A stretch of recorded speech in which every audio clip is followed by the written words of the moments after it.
खबर बिल्हौर तहसील से, जहां बिल्हौर इंटर कॉलेज में हिजाब पर रोक लगाने पर 3 छात्राओं ने दाखिला वापस लेने का प्रार्थना पत्र दे दिया है। अक्सर सुर्खियों में रहने वाले इंटर कॉलेज बिल्हौर में इन दोनों छात्राओं के हिजाब पहनने का मामला क्षेत्र में चर्चा का विषय बना हुआ है। बिल्हौर तहसील क्षेत्र में कई वर्षों से ड्रेस कोड चल रहा है, जिसके तहत सभी धर्म के बच्चे, फिर चाहे वो हिंदू हो, मुस्लिम हो, सिख हो या ईसाई हो, सभी बच्चे स्कूल यूनिफॉर्म में ही शिक्षा ग्रहण करने आते हैं। लेकिन विगत 3 दिन पहले बिल्हौर इंटर कॉलेज में इंटर की 3 छात्राएं जो नकाब लगाकर क्लास में बैठकर पढ़ रही थी, उसी समय शिक्षक ने उनको समझाया और विद्यालय की ड्रेस को पहनने के लिए कहा, लेकिन छात्राएं इस पर राजी नहीं हुई और शिक्षक से कहने लगी कि चाहे हमारा नाम विद्यालय से काट दिया जाए, लेकिन हम हिजाब में ही विद्यालय आएंगे। इस मामले में छात्राओं से प्रधानाचार्य ने भी बात की। सभी ने छात्राओं को समझाया और अभिभावकों को बुलाकर उनसे बात की। प्रधानाचार्य ने कहा, छात्राएं गेट के अंदर आए तो शासन के द्वारा जो ड्रेस कोड है उसी में पढ़ने आना पड़ेगा। इस पर बच्चियों ने आपत्ति जताई कि हम लोग तो हिजाब पहनकर आएंगे, और बच्चियों ने घर जाकर अपने अभिभावकों को अपनी आप बीती बताई, जिसके बाद अभिभावकों ने आकर प्रधानाचार्य और शिक्षकों से बात की। उन्होंने बताया कि यह शासन का आदेश वर्षों से चल रहा है, हम उसमें कुछ बदलाव नहीं कर सकते। गेट के अंदर स्कूल का ड्रेस कोड ही लागू रहेगा।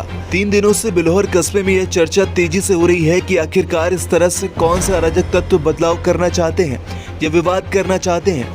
आज विद्यालय पहुंचे अभिभावकों ने प्रधानाचार्य से बात कर अपने बच्चों को स्कूल ड्रेस कोड में भेजने का वादा किया और विद्यालय में हो रही अव्यवस्थाओं को अवगत कराया। अभिभावकों का आरोप है कि विद्यालय ने अभी तक फीस जमा होने की रसीद नहीं दी है।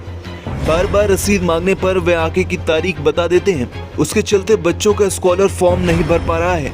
वहीं सूत्रों की माने तो विद्यालय में एक टीचर के क्लास में जन्मदिवस मनाया जा रहा था, तभी एक बच्चे के पैर में सरिया लगने से चोट आ गई, जिससे आनन फानन में छात्र को अस्पताल तो पहुंचाया गया, लेकिन टीचर अपना जन्मदिन मनाने में ही व्यस्त रहे। क्या नाम है आपका? मोबिन बानो। अच्छा, कहाँ रहती हैं आप? इंदिरा नगर। अच्छा, आज ये कॉलेज आई, किस संबंध में आई आप? अभी तो हम बिटिया केस में आए थे, क्या हो गया था? हिजाब उतारने का। तो उस संबंध में क्या कुछ हुआ आपके? ये कहा कि मतलब गेट के अंदर आके उतार लो, क्लास में बैठो, वो गेट के अंदर आओ, उतार लो, क्लास में ऐसे बैठो, फिर जाओ बाहर, फिर लगा लो। और भी कोई मामला था क्या? और इसका ये रसीद नहीं दी फीस की। किस क्लास का मामला है? इंटर। अच्छा, तो रसीद क्यों नहीं दी आपको? ये कहा जुलाई में देंगे, जुलाई पूरी निकल गई।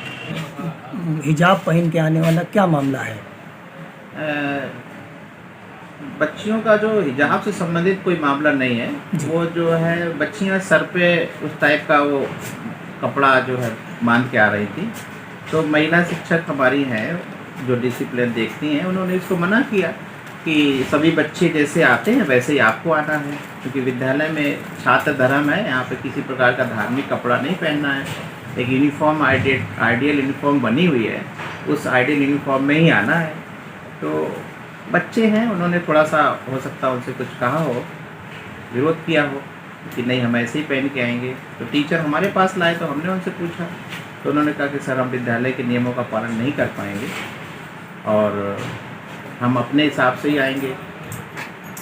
तो ऐसी स्थिति में थोड़ा सा उनके गार्जियंस को बुलाया, उनके गार्जियंस बुला के समझाया, तो उनके गार्जियंस ने बात स्वीकार करी कि नहीं, बच्चियों से ये जो भूल हुई है तो इसको हम सुधार करेंगे और डेली विद्यालय जो है उसी परिधान में आएंगे जिस परिधान में विद्यालय बच्चों को आना चाहिए। तो अगले दिन से बच्चे उसी परिधान में आ रहे हैं और ऐसी कोई बात है नहीं। किस क्लास की बच्चियां थी? 12th क्लास की बच्चियाँ थी। कितनी बच्चियां थी? 3 बच्चियां थी। अब आ रही हैं? हाँ, आ रही, विद्यालय आती है और अपने जो पारंपरिक विद्यालय की वेशभूषा है उसी में आती हैं।